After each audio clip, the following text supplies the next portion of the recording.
Hi,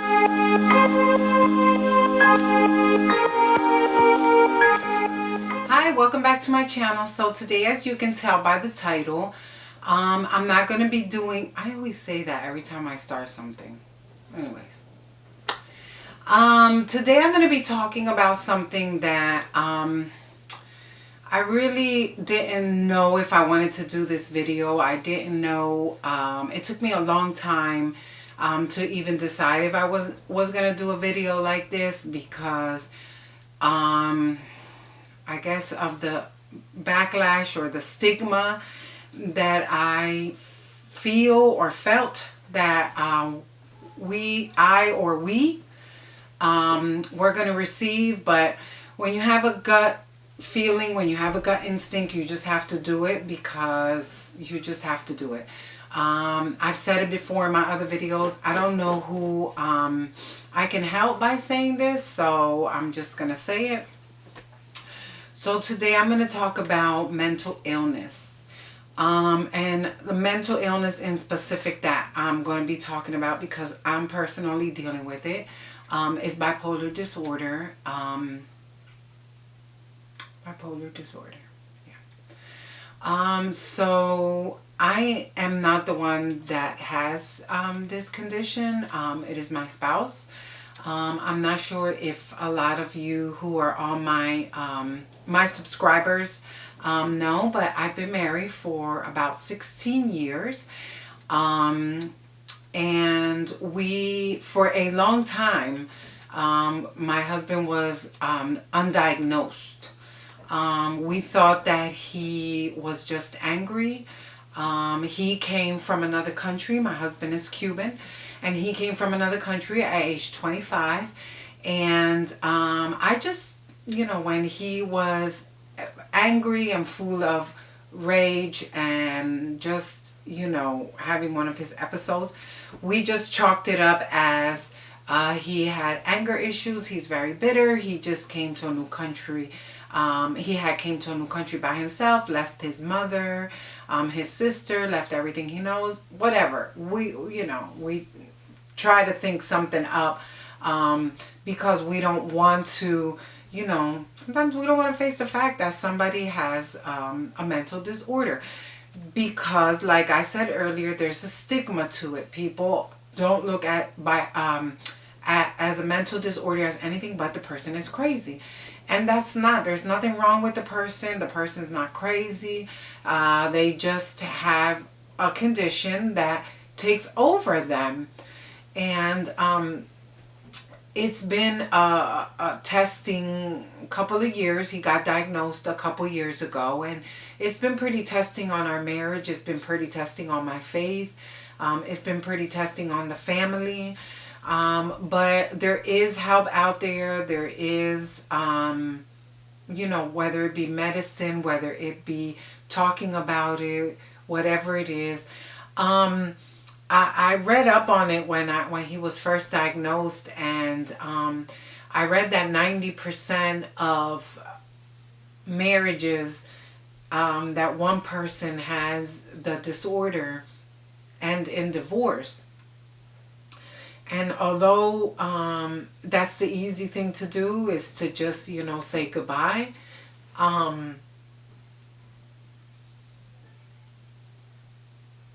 it's not the right thing to do.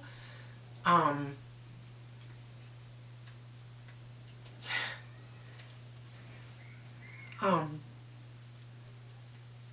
have had to put myself in his shoes a lot of times. I have to look up to the sky and ask the Lord to help me a lot of times. Because when the person who has this condition is in one of their episodes, it's not an episode where there's abuse going on. It's just you go beyond the saying things that you don't mean.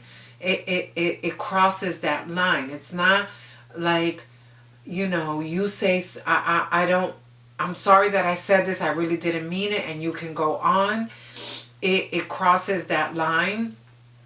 And it's very hard. I have been through so much, I've learned a lot, and I have self-taught myself how to deal with certain issues, because like I said, I'm not sure if a lot of you know this, but I do have two children. I have five altogether, four biological and one that I took him in my heart.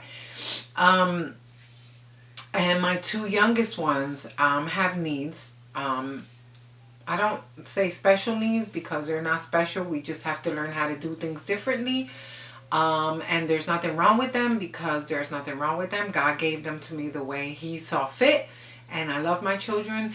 But I have taught myself how to deal with their conditions. And this is just another thing that we have to do. We just have to teach ourselves how to do things differently, I guess. And, we were supposed to do this video together, but I decided to do this one first to introduce that.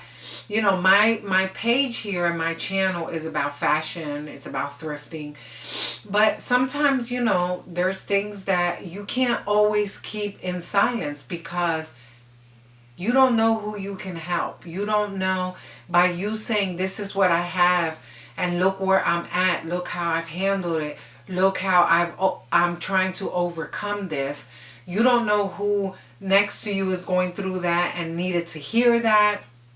And I'm a firm believer of that. I'm a firm believer that, there's certain things that you can't say, because you have to keep some things to yourself. But there's a lot of things that you can say, and you don't know if that word that you have to say, or look, I have this, and look where I'm at, I'm okay, we've overcome this. I don't know who I can help. And so that's why I always bring, these things to my platform, which is my page, which is my channel, so others can learn from it, or others can hear it. I don't know. Like I always say, I don't know who needs to hear this, but I got a gut feeling to do this video, and I just did it. 90% of marriages with bipolar end in divorce. And like I said earlier, it's so easy to just throw in the towel and say that that's it. That I'm going to leave you and you're going to handle it on your own because I can't deal with you. But it's not the way to do it. It might be the easy way, but it's not the way to do it. We've had our ups and downs, and every day is a learning experience. Every single day is a learning experience. Every single day I have to make sure that I don't cross that line from wife to caregiver, because when you're in a situation where you have a spouse needs a little bit more, I don't know if you have to say caring, or I don't know if you say caring, or I don't know, then the other person, you can easily cross that line from caregiver, from wife or husband to caregiver. And I do one day, in the near future, in the very near future, I do want to bring him into my channel, and I do want to sit and talk and let people see that this is just a stigma. It's a stigma. When someone has a mental disorder, it doesn't mean that they're crazy. It doesn't mean that something's wrong with them.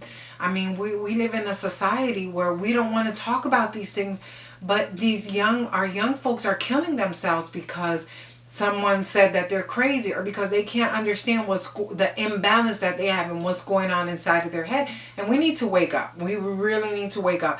And we need to look at mental disorder as a thing that we can overcome, because people want to put him in a corner, want to say he has that condition. No, it's just we need to find out, okay, we have it. Now what do we do to live a life as close to normal as we can? But then again, what is normal? What is normal? Everyone's normal is different. But anyways, I did want to come on, and I wanted to talk about, that, I've been dealing with this, and we've been trying to make it work, and we've been trying to learn from each other every day. and it's not easy, but it can be done. And don't when you're suffering in silence, don't keep it in silence, because you don't know, like I always say this, you don't know who is sitting next to you and can say, oh my gosh, I'm going through this, but it's this situation and this is what I've learned. And I don't know. We just need to all learn from what we're going through, and we all need to just voice it and say it. I have bipolar, but bipolar disorder doesn't have me. Because when you have a marriage and one person has one thing, it belongs to both of them. That belongs to both of them, just like everything else belongs to both of them. The money, the finances, the debt, everything. What's his is yours, what's yours is his. So it belongs to both of you.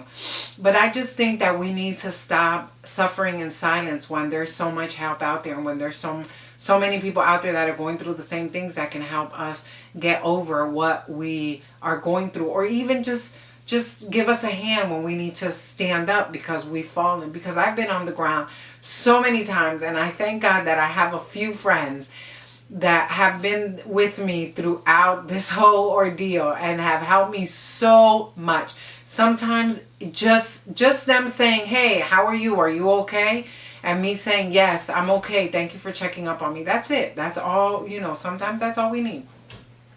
But anyways, I wanted to come on and I wanted to talk about this, and I wanted to, see what you guys think. If it's something that, I should continue, if I should not make this my channel like this, but, bring him in, and, we're going to talk about how we've